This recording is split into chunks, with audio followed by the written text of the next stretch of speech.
আজ আমি রান্না করছি আজকে নাম বলবো না, তোমরা শেষ পর্যন্ত ভিডিও দেখে বলো তো কী রান্না করছি।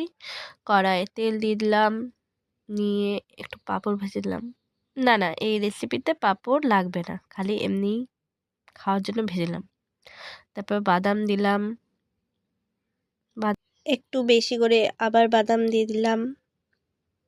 আর হ্যাঁ, পচা বাদাম থেকে সাবধান। বাদামটাকে লাল লাল করে ভেজে নিব।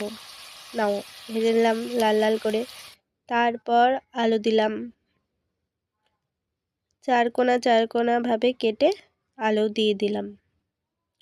তারপর আলুটাকেও লাল লাল করে ভেজে দিলাম। তারপর আলুর মধ্যে দিলাম পেঁয়াজ, আবার দিলাম পেঁয়াজ। পেঁয়াজটাকেও একটু ভাজা হয়ে যাওয়ার পর দিলাম কারি পাত্তা। কারি পাত্তার পর দিলাম 4টা-5টা লঙ্কা, এই যে দিলাম।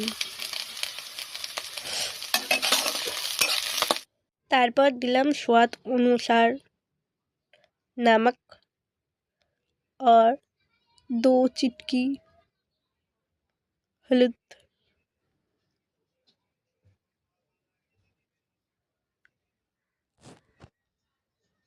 হলুদটা একটু কম কম লাগছিল, তাই আর 1 চিটকি হলুদ দিয়ে দিলাম। তারপর দিলাম প্যাকেট ভরে জিরা। তারপর জিরাটা একটু বেশি বেশি লাগছিল, তারপর একটু কমিয়ে দিলাম।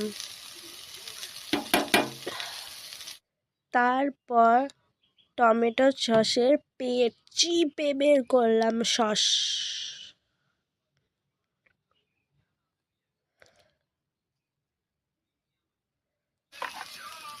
তারপর আমাদের সস স্টপার চলে আসলো সুজি। এখন হয়তো তোমরা বুঝতে পারবা আমি কি রান্না করছি। গেস করে বলে ফেলো এখনই। যাই হোক, একটু নাড়িয়ে নিচ্ছি যাতে না লেগে যায়, লেগে গেলে আবার লাল হয়ে যাবে। তারপর আধা কাপের মতো জল দিয়েছি, সেটা ভিডিও তুলতে ভুলেই গেছি। যাই হোক, তারপর নেড়ে গেছি ফার্স্টে ভেজে লাস্টে দিয়ে।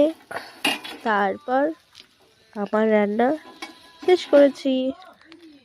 কেমন লাগছে দেখো, একটু সসের পেট চেপে সস বের করে খেলাম। বলো তো এবার নাম কি? এত দূর যদি ভিডিও দেখেই থাকো, একটু সাবস্ক্রাইবটাও করে দিয়ে যেও। আর হ্যাঁ, কমেন্ট করতে ভুলো না।